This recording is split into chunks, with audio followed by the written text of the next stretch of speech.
All right, it is May 22nd, 2025. Going to bring you a Lake of the Ozarks fishing report.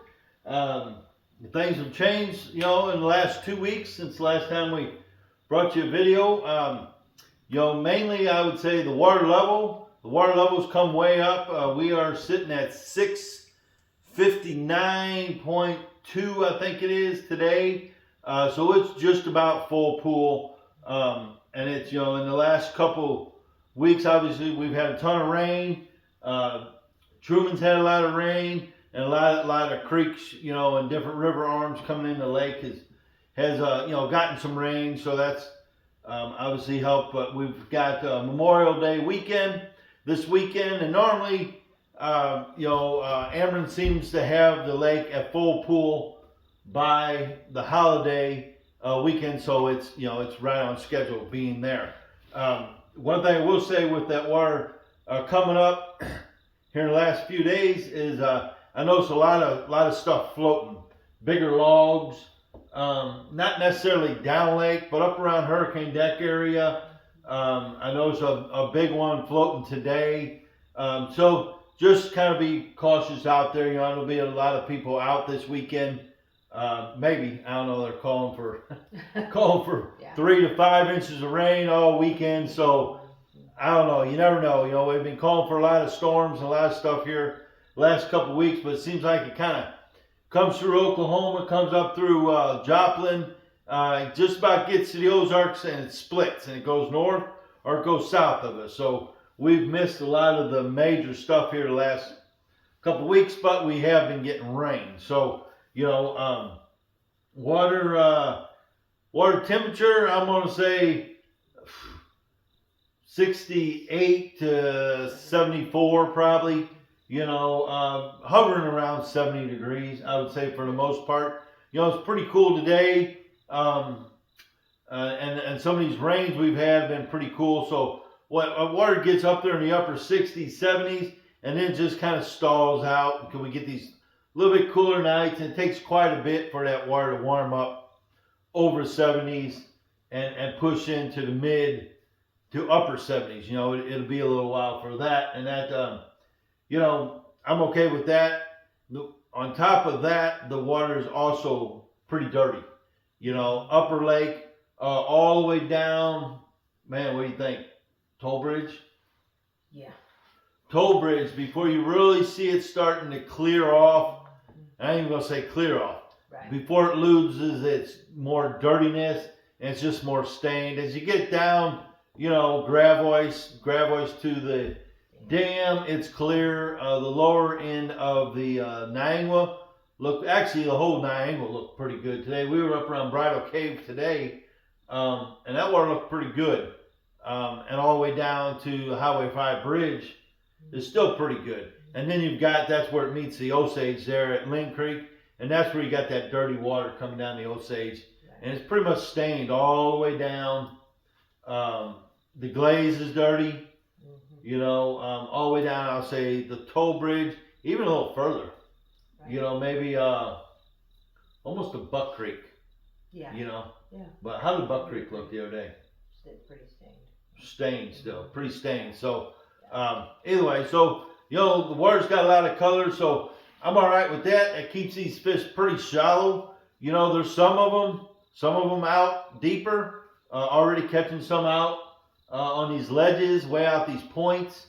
Bluff ends, things like that. Some bluff fish starting to bite, but a lot of them are still on these post-spawn banks, which are kind of the same as pre-spawn banks.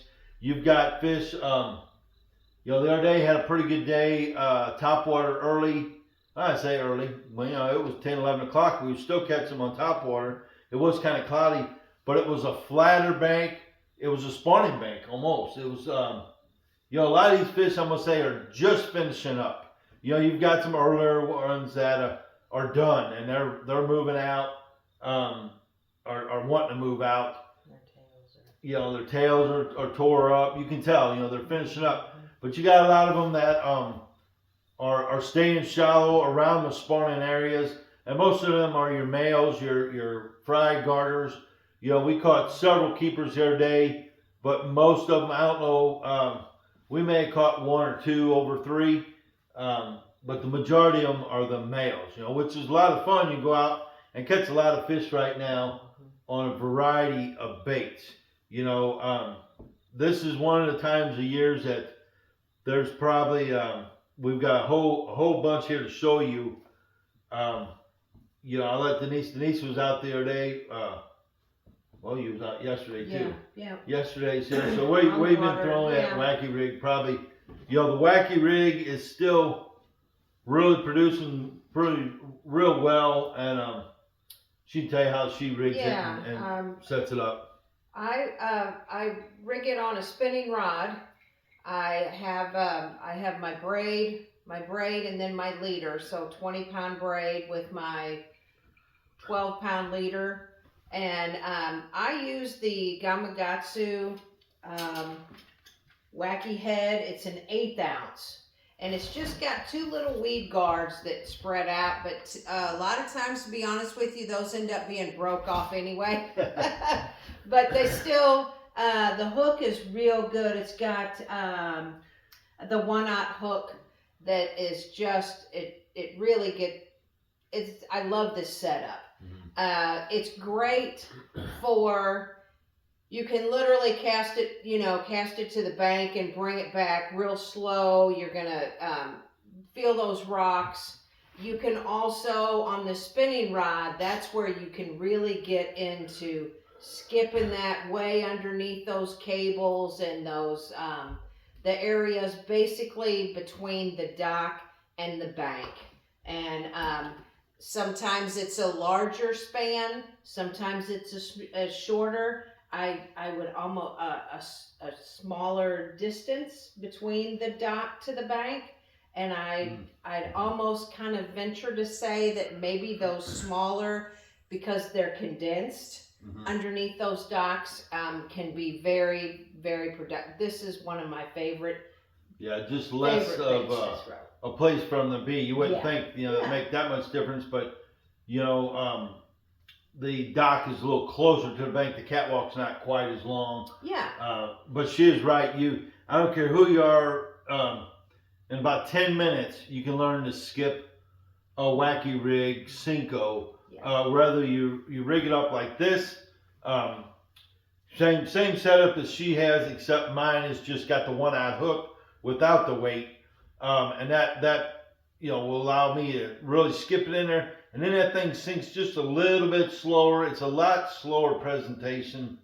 You skip it in there and just let it sink on its own. Maybe let it sink to the bottom and pop it up a little bit and let it sink down to where hers, with that little bit of weight, it goes to the bottom pretty quick. But if you really watch it, if you can see it in a little clear water and really play with it a little bit, where you visually can watch it and see how it moves and reacts to how you work this bait. I mean, it's just very, very, very subtle line twitch or line tightness, and them tails or them ends, they really wiggle and they really move, and that thing really comes alive. Where like she likes to throw it with that weight, and it hits the bottom, and like you say, kind of almost drag it and pull it, and that thing's folding and moving along the bottom, and it looks like something alive. I don't know what, but it does. It probably is like a big night crawler or something, Sure. And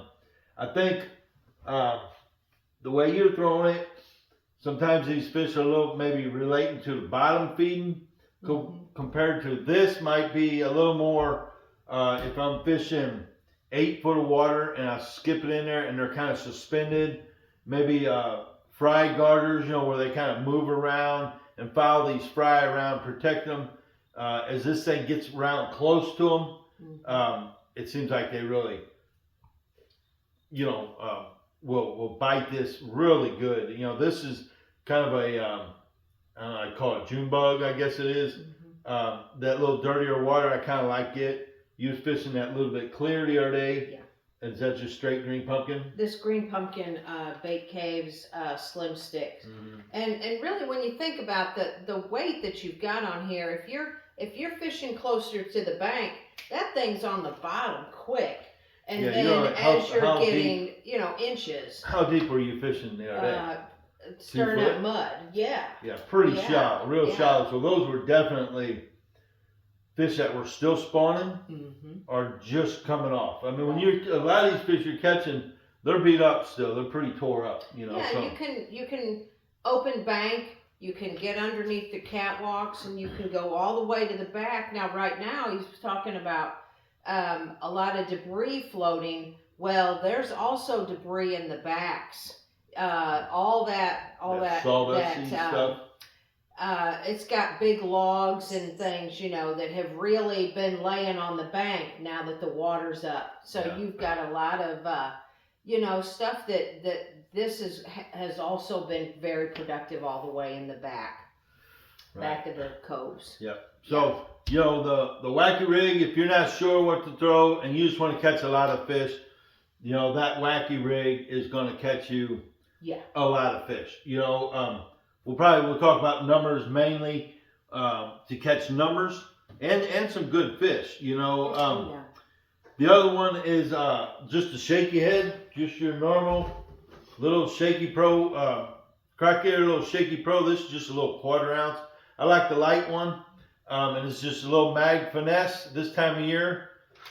That's right there with the Wacky rig as far as numbers and size, and you can just throw it anywhere, any type of spawning pocket, or as they're coming out of these spawning pockets.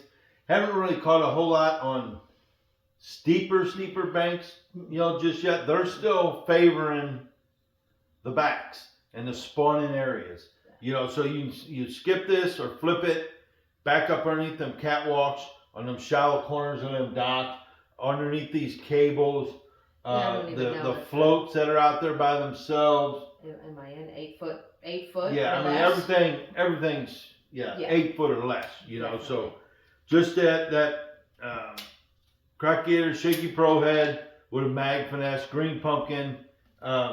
You can throw June bug, black and blue if you're into dirtier stuff. It's more about it just getting there by them. These fish are coming off of spawning. They're wanting to feed. They're wanting to bulk back up and recover from this stressful spawn that they all go through. So it's a really good bait. It's super easy to throw. You flip it, you cast it, let it go to the bottom. Don't overwork it. Don't lift your rod real high. Don't move it. Just kind of pull that thing maybe 3 to 6 inches and just kind of shake it and let it sit there. Shake it, let it sit there. Just don't overwork your bait. Keep it in that strike zone as long as you can. That's for these fish that are, 6 foot and less, to fish them.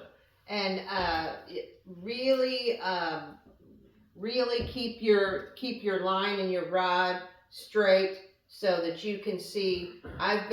There's been a few fish that I've detected because my line is going a way that it shouldn't be, which is to the left or to the right typically, or they come at you. But a lot of times it's one way or the other, and that's when you've got. And that's when that shallow water fishing. When they pick the bait up, they're going somewhere with it, and so you flip it or cast it up there, and they start to swim off with it. You see that line move because they're moving towards you. So it's not a hit. It's not a jolt. A lot of times they'll pick that bait up and start swimming out that deep water. So you gotta really watch that line, especially on the Wacky rig. Yes. Now you do have the braid and the yellow braid, so that really helps you detect the bite because it's so sensitive. And then as it moves, you're gonna pick that yellow line up really easy. So that's that. Other baits we've been throwing quite a bit, and it's gonna last for a while, is Topwater. Right now, the Topwater bite is as good as it gets for the next, I'm gonna say 3 weeks. Probably at least the next 3 weeks from now. It's been going on for a little bit, and it's going to keep going. I'd say it's prime right now. It's prime. The exact same type of banks, spawning pockets, spawning banks coming off of spawning stuff. Still flatter banks. The other day I had a trip. We pretty much stayed in the glaze, actually, but it was a big difference. You could really tell the difference if you got too steep of a bank. We didn't catch them. I mean, we hardly got any bites. But if we got to and favored flatter banks, like we're way pretty far off the bank, a good cast, and we were only in 6-8 foot of water, so it's pretty flat. We caught them, and we caught them pretty good. And our best bite was the chug bug. What she's got there, but this is the actual setup I was throwing. We were throwing here, just your regular old storm chug bug. The only thing different is they put pretty cheap trailer hooks on them, the feather hooks or whatever you want to call it. These are replacement here. This one Marty made us. E Factor makes some. You could probably call them and get them. There's some aftermarket ones, but you want a really good feather on the back. I think that really attracts them, and obviously a lot better hook than what their standard ones that comes on them. You can throw the one right out of the box and you're still going to catch them, but that little tail kind of tears up pretty easy on it. You know, it's just not put on it real good. But either way, the chug bug, another extremely easy bait to throw. I don't care if you fish, 250 days a year, or if you fish 2 days a year. A chug bug is a bait. Anybody can throw it. You're going to catch fish on it pretty much anywhere you throw the thing. But you basically just throw this thing right up to the bank, and right away, just not real hard pulls. Don't pull. You're not pulling 2 foot. You're pulling 2 to 4 inch. Just little pops. Pop, pop, pop. And get that thing rattling and stop it. And let it sit and start it back up. And they cannot stand it. If there's a bed there, or if they're around the bed, or if they're garden fry, they won't allow this thing to get anywhere close without coming up and hit it. We caught most of our fish the other day on the chug bug. You want to throw it on monofilament line. This is 12-pound monofilament, pretty standard. And you throw it on a spinning rod and reel, bait caster. This is a really light Falcon rod that I use just for that. It's just super light. You get maybe a jerkbait rod, something real light. You want that tip to give, so when you pull it 2 inches, that tip bends, and then you just you pull it and stop it. The tip bends, and then it actually pulls the bait back on its recoil of the tip. So it does. You just want a light rod. Is all I'm really getting at, is when you're throwing these chug bugs. But they you can throw them around these shallow laydowns. Shallow brush. These corners of the docks. Back in a little pocket, pea gravel pocket. Anywhere these fish have spawned and they're there now, or they're coming out, you throw a chug bug, and you're just gonna catch fish on chug bugs. It's just a really good bait. Other baits we're throwing, obviously, we're throwing a big. The other way, we're throwing a big 3/4 ounce head knocker buzz bait. The Crappie Getter head knocker buzz bait. It works real good. Cover a lot more water. It's a little faster pace. Throwing it on braid, so you throw over these cables, and you're just going down the bank, and you're covering a lot of water, looking for these really aggressive post-spawn fish. Big number 3 trailer hook on the back of it, and I'm just throwing the same, just the black and gold, going down the bank. Now this one the buzzbait I tend to throw as they're pushing a little bit more towards the main lake, little bigger, more ledgy rock.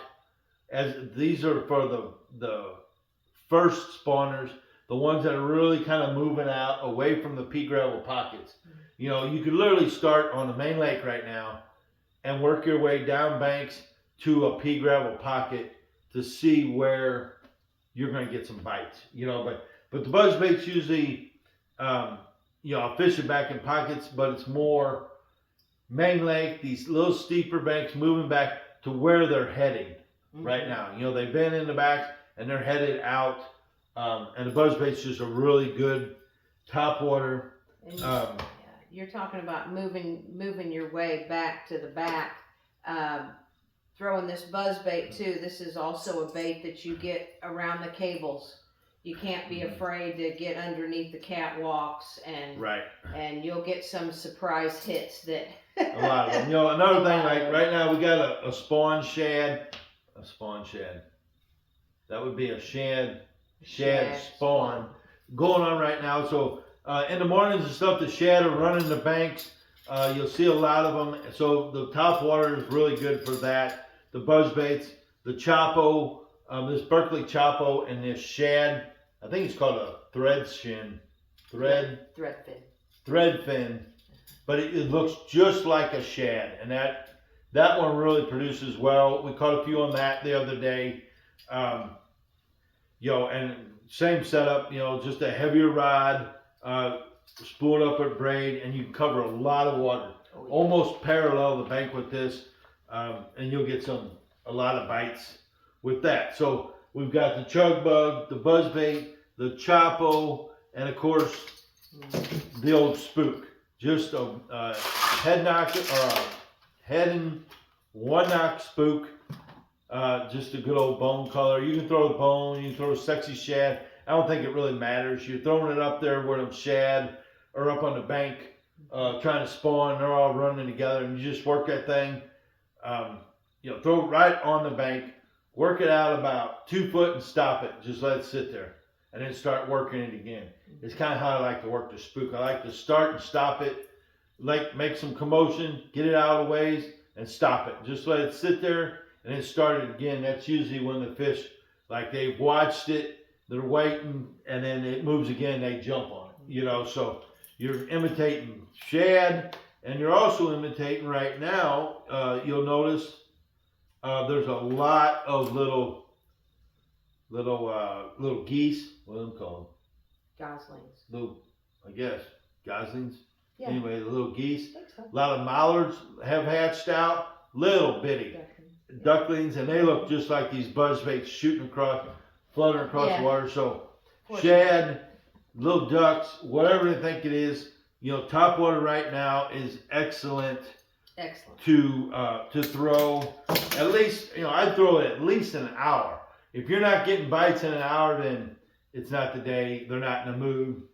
Switch up, you know, something else. But the topwater right now, I definitely give it a chance. You know, the spook, I'm throwing it on the same 12-pound monofilament. You know, that line, so that line floats and it doesn't hamper the action of your spook or your chug bug. You know, those are your slow baits, your walking baits. Now your moving baits, like your buzz baits, your Chapos, you can throw them on braid, fluorocarbon. It don't really matter. You know, I don't like throwing it on monofilament because it stretches so much. You know, when you do get bites on a moving bait, it kind of will stretch on that initial hook set or hit, and it doesn't seem like you get the hooks set real good on your baits. So, you know, I'm normally throwing it on a braid on those moving baits. Mm-hmm. So, another thing, obviously, you see these clear color. These are Daiwa brand. There's a couple of brand, but you can see they're clear. You can see through them. We talked about these before, but they're excellent for these covering up these multi treble hook baits like these. You put them on there just like that. Put them in your rod box, and you can see your bait through there, so you know which ones you got. Like this one here on a crankbait.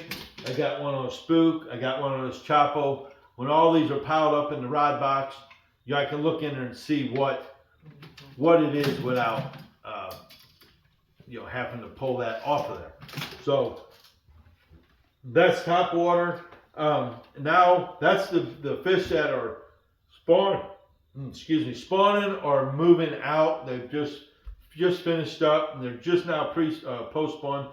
And now after that, we're going to target the ones that are finished up and they're moving out to the points. They're moving out the ledges, and they're kind of either, I don't know, they get out there in 10 to 20 foot of water, they'll get on these breaks, these ledges, these points that are catching the current as they're pulled. The current, these secondary points, these big round secondary points that are kind of flatter, but you get out there in 10, 12, 15 foot of water and throw you. There's a variety of things you can throw. The least one that I like to throw, but it will catch them, is crankbait. This is like a 6XD crankbait, and you see the bill is just tore up on the thing. It's all worn out because this run 12, 14 foot of water, and you throw it out there and you crank it down and you let it dig that bottom and just bounce around, and then fish will just chase that thing and and really grab a hold of it and feed on it. This is just a shad color. It's got that dark back and white sides, kind of a standard color, and same, I throw it on 12, 14 pound fluorocarbon, and a good cranking rod. This is a deep runner, Falcon. It's 7'2", 7'3". You just want to make long casts, crank that thing down, let it hit that bottom, and kind of vary it. You can really crank it and really dig it hard, or you can get down to where it hits and then kind of stop, and just kind of dart that thing around and really try to get some reaction bites. The fish are still schooled up, and you can get on a point and really catch a lot of fish on that crankbait. Like I said, it's not my favorite thing to throw, but it will catch them, and this is the time of year when that works really well. Of the other baits that we're throwing now, and these are a little more like as they get a little bit deeper, I'm going to say, well, I don't know about deeper, but 10, 15 foot, all the way out to 25 foot of water. A bait I really like throwing is just a big swim bait. This is one of them old Zoom swimmers. It's about 5.5, 6 inches long, and you can see it. It's rigged on a 3/4 ounce head. That's a reaction jig head. I tore the skirt off. Big solid hook. It just works perfect for that. It's just a big, you can see it just looks like a big shad. And these are for them fish that are suspended out there. They're suspended on them breaks, on these ridges that come out off these points, these long points. I call it a ridge. It's got each side. So obviously you got the top side, the tabletop or the ridge, whatever you want to call it. And then fish get out and they just run them right now, feeding on them shad. The position with the current. Some days are on the current side, some days are up on top, some days on the slack side. Just points, just main lake points. You can pretty much start on any main lake point. Throw that thing to the bank and just let it vary your retrieve. Let it go down 4 foot, bring it back. Let it go down 8, 10, 12 foot, reel back. Let it sink all the way down to the bottom and just creep it along the bottom. You just kind of got to vary your retrieve and see where they're at. That's really how we did it before we had live scope. Now we've got live scope. So you can pretty much kind of shine up on these points and these ridges and these ledges out there. The ledges where the old river channel comes down the lake and goes across the mouths of these coves and creates these old river ledges. You got a 20 foot, 18, 20 foot flat, and then it comes out on the point of the lake, and then it hits the old river channel and dumps off into 50, 70, 80 foot of water, and them fish, they'll get right on that break. And you can shine up there now with the live scope and see them fish up there roaming around. You can see if they're higher in the water column, if they're right on that break where they're at. And you try to throw this bait and get it down to your fish or just above the fish. Usually just above them, so the fish have to come up and bite that thing. One thing about this that I will say, like spraying scent on them really helps because I don't know if they're catching on to it. I don't know, but they tend to nip at it a lot more these days than they used to. They used to just, I mean, right away, just kill the thing.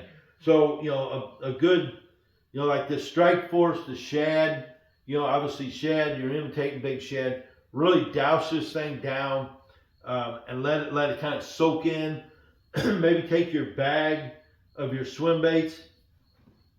Like here, I got a bag. I've got a bag here with several of them already pre-made, and I'll take this strike force and I'll just spray that whole bag in there, zip that baby back up and let it soak in there, leave it lay out on the front deck, and that sun penetrates, gets it just really soaked in there. So when you're bringing this thing along and them fish are wanting to nip at it or not sure, if it's leaving that trail and it's swimming like a shad, looks like a shad, and now it smells and tastes like one, they're gonna grab it. It'll make the difference between them nipping that tail or taking that thing in. So this is one of the times of years where I definitely do like a shad scent to get them fish to commit. I throw that on 17-pound fluorocarbon on a big 7'3". This is a Falcon Amistad. Big, pretty heavy setup because it's a heavy line, but it's one of my favorite ways to catch them this time of year. That's probably ranks number 2 on my favorite way to catch them, just because it's a fun bite. You're reeling that thing along and you'll feel them. It's almost like an Alabama rig bite. They'll bump, and then it just loads up, and it's really cool bite. Catch a lot of big fish. So the favorite way I like to catch them this time of year, hands down, is a big jig. This is a big 3/4 ounce Crappie Gator reaction jig, Ozark crawl color, brown purple scale, black and blue. I tell you, it really don't matter the color. You want a big trailer on it. I like this big net bait baby packer crawl, and it's got a hollow body, and it's got 2 long kicking flappers on it. So this thing, when you're working it, you're throwing it out there. I'll throw it out and let it sink in 8 foot of water, 10 foot of water, let it hit the bottom, and then just really rip that thing off the bottom, like 1-2 pumps, and bring it up 4-6 foot at a time, really hard strokes. It's called stroking the jig. And you pop that thing off that bottom and let it sink back down, hit the bottom and pop it back off, and just keep doing that all the way out 20-25 foot of water. And sooner or later, you're going to find where these fish are. If you don't have live scope or what have you, usually you can see them now on live scope where they're at. But you rip those big jigs up past these fish, they either grab it as it's coming by, or as it reaches up and stops, them fish will shoot up and they'll hit that jig so hard it pops, and it really pops that rod. And it's just one of the funnest way to fish this time of year. You can cover a lot of water, and it's a little different way of throwing a jig, because usually you're on the bottom, you're crawling, you're going slow. This is a reaction bite. It's the same fish you would catch on the swim bait or your crankbait, but it's a big jig, and you rip it by them, they grab it, you hook them with that jig, and you normally keep them hooked on the jig compared to like a crankbait. They'll throw it a lot of times, but it's I don't know, it's just one of my favorite ways. We've had some really good days. It's already been going on, but it's going to get better the next 2 to 3 weeks as they pull current and these fish position out on these points, these bluff ends, bluff shelves, these ridges, anywhere like the lakes, the current's coming down the lake, and you got a ridge that runs out or a point that runs perpendicular to your current. Those are the best ones where that current's coming down. It hits those and kind of rolls up over the top. The fish will get up there and they'll feed on that current side. And you just throw that jig out there and just rip it off the bottom, let it sink, and just keep ripping it until till you get it till one bust it. And when they hit it, it's a lot of fun. So that's my favorite way to catch them from now all the way through June, maybe into July, depending on the current. As long as there's the water's up, they're pulling current. They're going to bite that, and they're going to bite it good. They're going to be really aggressive until the majority of these fish are done spawning, done in their post-spawn feeding up, I guess you'd call it, until it kind of settles down, there's no current, and they kind of spread out and get into brush piles and stuff like that. That big jig, you can also throw it on them bluffs. Just throw it right up the bluff, let it sink to a shelf, and pull it off, rip it off. Same thing with shaky head, and also the same thing. How do you throw that? The wacky rig, Cinco. Once they get out on the bluffs, that's extremely good way when they suspend out on these bluffs. What just throwing it up there, just letting it sink down and facing them bluff, and just twitch that thing. A lot of these fish just suspend out there this time of year, and it's just a really good way to catch numbers and size. This time of year. Other thing, obviously there's all kind of baits working right now. The big shad spawn, the big glide bait works really good right now. I don't catch a lot of fish on it, but when I do, it's a good fish. It's kind of like the fall. Some days you'll catch a lot of numbers, but most of the time you don't catch a lot. But when you do catch them, they're big ones. Like right now, them great big, them 4 to 7 pounders. They'll eat these big glide baits, throw them out. It's like the big swim bait. You want to work it 2 foot below the surface, all the way down to 15, 18 foot, and just work it. You can work it steady. You can start and stop it. It's just it just looks natural. It's a big meal for them when they're feeding up and post spawn. It's just a good way to catch a big fish. So if you're just targeting, looking for just big, you may not catch a lot, but when you do, you'll catch them. You'll catch some monster flatheads on this thing too, out there. But it's a fun bait to throw. It's another one I like to throw right out in front of the boat and kind of play with it and work my reel, fast, slow, whatever, and watch the bait. So I see how I got to reel it to get it the action I want. So you can throw it out there and reel this thing real slow, and it'll just real slowly guide.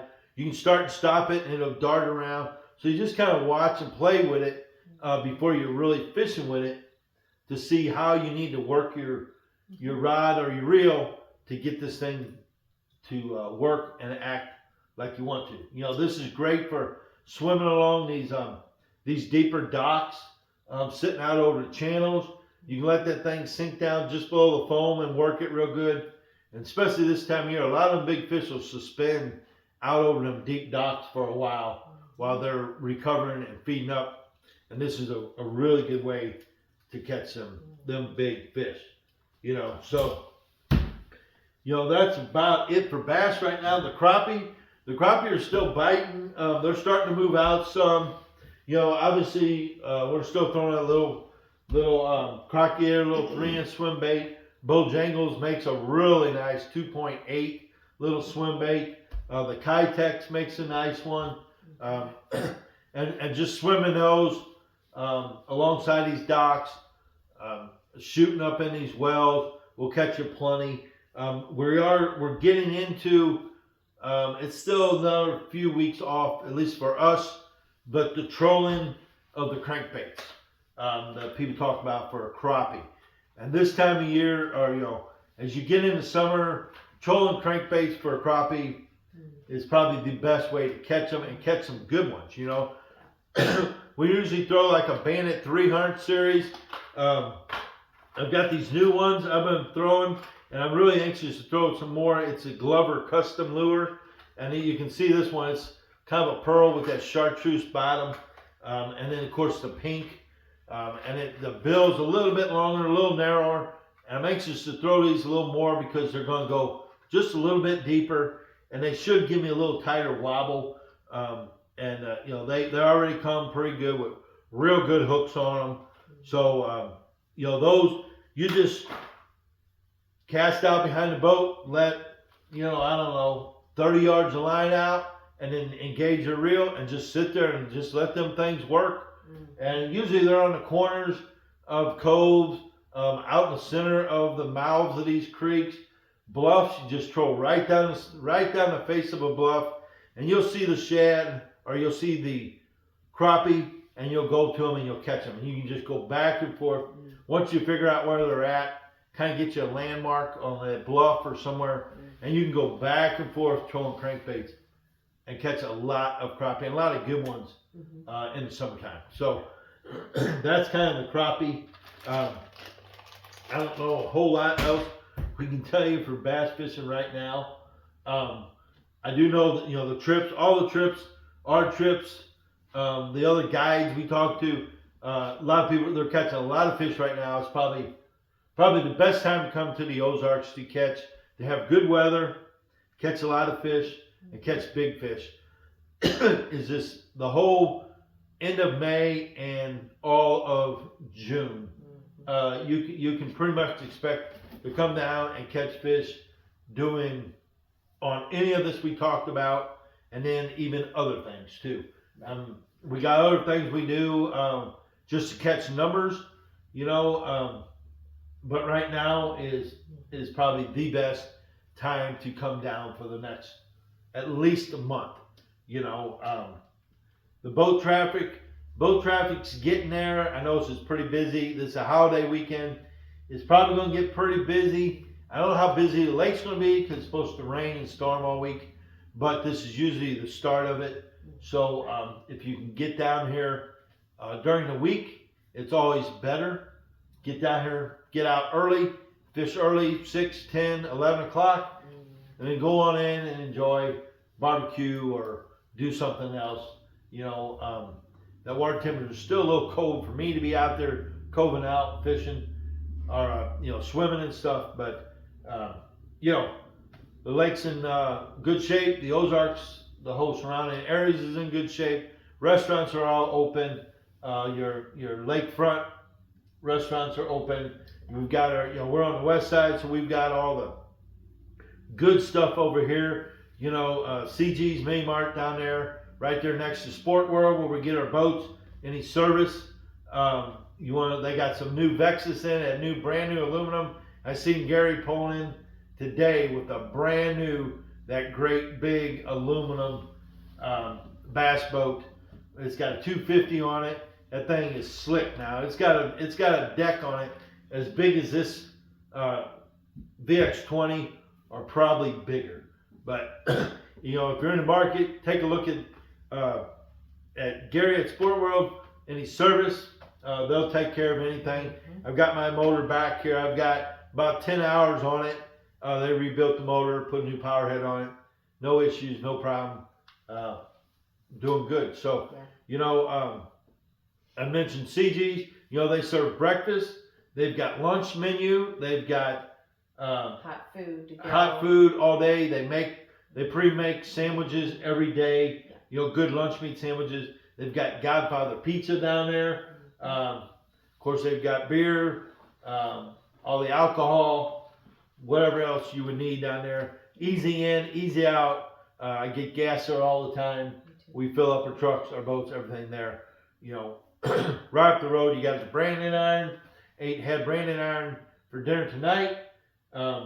Headed on up the road, we got Vinny's up there. It's any kind of a little, I don't know what you want to call Vinny's. It's more home cooked food.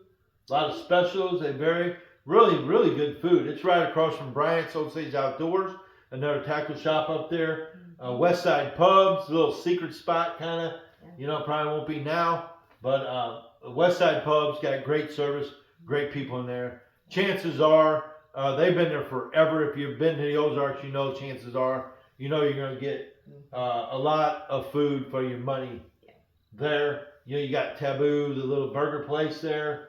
You got a coffee shop right there, and Lori. What else we got here? you know, Covered. those are the ones we hit. And of course, Osage Beach and Camden, you got all the different restaurants, Mexican restaurants, Wobbly Boots over there. We got a lot of good restaurants, Bentley's, JB's, Baxter's, over there in the Osage Beach side. So, Water. getting a little dry there. But other than that, that's about all we can tell you. Just be careful down here. You know, watch the roads, watch people. A lot of people are in a hurry. I noticed it today already. They're in a hurry. They're not paying attention. They're on their phones. They're driving too fast. So just don't be one of them people. And come down and go home to your family. Come down and enjoy the the holiday. Yeah. You know, one thing I will mention, Denise and I got married in Bridal Cave in 2004. 04. In 04. We went back there today, took our grandson to Bridal Cave. It was a lot of fun. We took the whole tour with them. It's really neat. They got some great tour guides. They did a great job. It was a lot of fun. We got to look at our picture Reminisce. and their catalogs there. You know, believe it or not, I had a big mustache. A big stash. You know, I was pretty cool back then. But either way, you know, there's a lot of things to do. If it rains, go to Bridal Cave. Check that out. You know, or, you know, there's a lot of other things. But other than that, if we can help you, like always, give us a call. 573-204-9005 for me or Denise. My number's 314-226-3099. So if we can help you any way at all, fishing, we would love to do it. If you also need help with anything else down here, just shoot us a text. I don't care what it's about. If we can help you, we will. That's what we're all about. Call us. We'll book a trip. If we are booked and we can't do the trip, we will definitely lead you in the right way with other guides down here to make sure you get on the water and have a good trip fishing. So other than that, guys, appreciate you tuning in. Leave us a message, a comment, and spread the word about our service and our report. We're getting into the time of year. We'll update you weekly, and until next time, we'll see you on the water.